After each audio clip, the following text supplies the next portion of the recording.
क्षय किए और बिना आवृत्ति में परिवर्तन किए प्रत्यवर्ती वोल्टेज को बढ़ा या घटा देता है। ठीक है, उसे हम क्या बोलते हैं?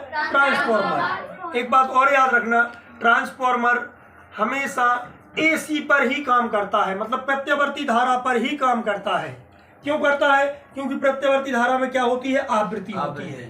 ये डीसी पे काम नहीं करता। डीसी में आवृत्ति होती नहीं है, क्योंकि डीसी की आवृत्ति क्या होती है? जीरो। क्योंकि जो आपकी डीसी होती है, मतलब डायरेक्ट करंट होती है, वो कैसी जाती है? सीधी प्लस से माइनस। और जो प्रत्यवर्ती धारा है वो कैसी जाती है आपकी? वो जाती है, वो कैसी जाती है? Plus minus, plus minus. तो ये चेंज होती है। ठीक है, आई बात समझ में? बात समझ में आ गई? तो जो आपका ट्रांसफॉर्मर है वो हमेशा एसी पे डिपेंड करता है, मतलब एसी पर काम करता है। और एसी पर ही काम क्यों करता है? डीसी पे क्यों नहीं करता? क्योंकि डीसी में आवृत्ति नहीं होती है। ठीक है, तो ट्रांसफॉर्मर एक ऐसा यंत्र है जो बिना आवृत्ति के चेंज किए प्रत्यवर्ती वोल्टेज को घटाया बढ़ा देता है। हमने कल क्या पढ़ा था? ट्रांसफॉर्मर कितने टाइप के होते हैं? ट्रांसफॉर्मर दो प्रकार के होते हैं, एक अपचाई ट्रांसफॉर्मर, एक उच्चाई ट्रांसफॉर्मर। उच्चाई ट्रांसफॉर्मर को हम स्टेप अप ट्रांसफॉर्मर बोलते हैं और अपचाई ट्रांसफॉर्मर को स्टेप डाउन ट्रांसफॉर्मर बोलते हैं। ट्रांसफॉर्मर के हमने मुख्यतः तीन पार्ट पढ़े थे। सबसे पहला अपन ने क्या पढ़ा था? सबसे पहले अपन ने क्रोध पढ़ा था। क्या पढ़ा था? क्रोध, जो नर्म लोहे का बना होता है। और नर्म लोहे का क्यों नर्म लोहे को अपन क्या करते हैं? उसको हम मतलब पटलित बनाते हैं। क्यों बनाते हैं पटलित? ताकि ट्रांसफॉर्मर में जो भंवर धाराएं बनती हैं उन भंवर धाराओं को कम किया जा सके। ठीक है, उन भंवर धाराओं को कम करने के लिए हम क्रोड को कैसा बनाते हैं? पटलित। पटलित मतलब हम पहले उसकी पट्टियां काटते हैं, फिर उसमें इंसुलेटेड मटेरियल भर के उनको एक दूसरे के ऊपर चिपकाते जाते हैं और एक आवश्यक मोटाई बना लेते हैं। ठीक है, तो क्रोड का ट्रांसफॉर्मर का क्रोड हम कैसे बनाते हैं? पटलित, ताकि उसकी भंवर धाराएं जो है, जिसे हम एडी करंट बोलते हैं, ठीक है, उनको कम किया जा सके। तो हम क्रोड को कैसा बनाते हैं? पटलित बनाते हैं। आई बात समझ में? तो सबसे पहला क्या होता है? क्रोड, जो नर्म लोहे का बना होता है और कैसा होता है? पटलित होता है। उस पे हम विद्युत रोधी कॉपर के वायर को हम क्या करते हैं? लपेटते हैं। अब विद्युत रोधी का मतलब क्या होता है? ऐसा तार, आपने मोटर देखी, मोटर में तार भरते हैं, उस तार के ऊपर एक मटेरियल डालते हैं, जिसे हम क्या बोलते हैं? इंसुलेशन बोलते हैं। क्या बोलते हैं? इंसुलेशन। अब यदि वो इंसुलेशन क्या हो जाए? छिल जाए, तो आपकी मोटर में क्या आ जाएगा? करंट आ जाएगा।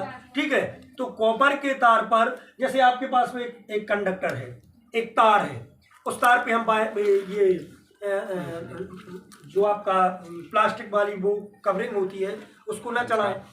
ठीक है, तो उसमें करंट आएगा। देखो हमें ये बताओ, ये है, ये आपका वायर है, ये वायर है, इसके अंदर क्या है? ये मटेरियल, ये कंडक्टर है। इस कंडक्टर को यदि हम खाली छोड़ दें, इसके ऊपर हमने ये मटेरियल क्यों चढ़ाया? ताकि करंट ना आए। ठीक है, तो इसी टाइप का वो लिक्विड मटेरियल होता है, उस पर हम डाल देते हैं, तो इसी टाइप की उस पर एक कवर चढ़ जाती है। ठीक है, जिसके कारण से उसमें करंट नहीं आती है, सिर्फ उसके अंदर करंट फ्लो होती है, जो मैग्नेट को प्रोड्यूस करती है, मतलब मैग्नेट बनाती है। तो उसी टाइप से इसमें जो कॉइलें बनती हैं, उस कॉइल पे हम क्या करते हैं? इंसुलेटेड मटेरियल की एक परत चढ़ा देते हैं। ठीक है, अब हमें क्या करना है? अब आए हम काय पर?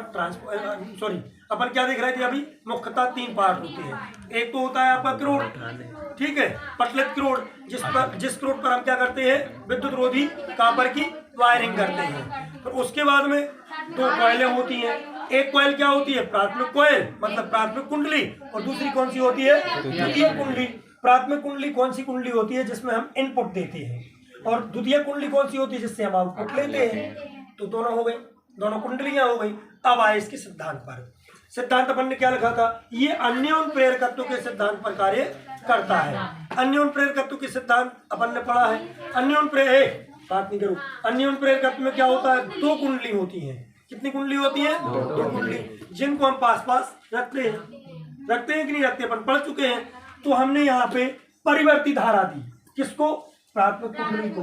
जब हम परिवर्ती धारा प्राथमिक कुंडली को देंगे तो ये कैसी धारा है? परिवर्ती धारा है। तो जब आपकी धारा, ध्यान देना यहाँ पे, जब आपकी धारा, आपकी प्रत्यवर्ती धारा, अपन कौन सी धारा दे रहे हैं उसको? ये वाली धारा दे रहे हैं।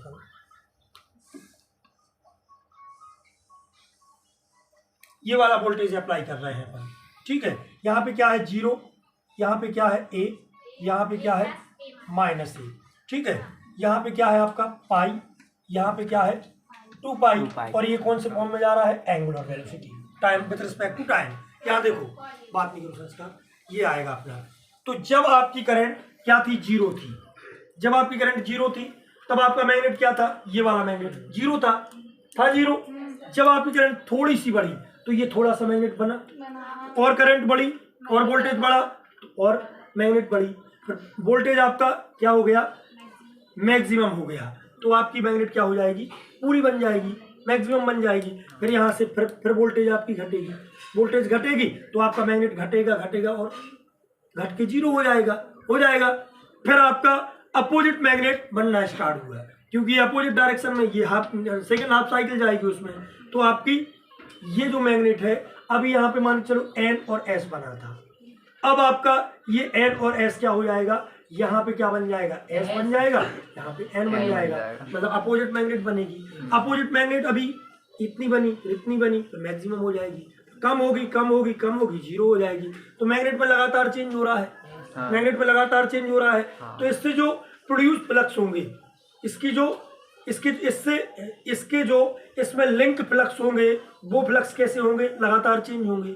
जब फ्लक्स लगातार चेंज होंगे तो इसके थ्रू इसमें एक बैक एक ईएमएफ क्या होगा, जनरेट होगा, एक ईएमएफ मतलब एक विद्युत वाहक बल बनेगा, तो इसमें करंट फ्लो होगी, जो करंट फ्लो होगी वो करंट हमें लोड में मिल जाएगी।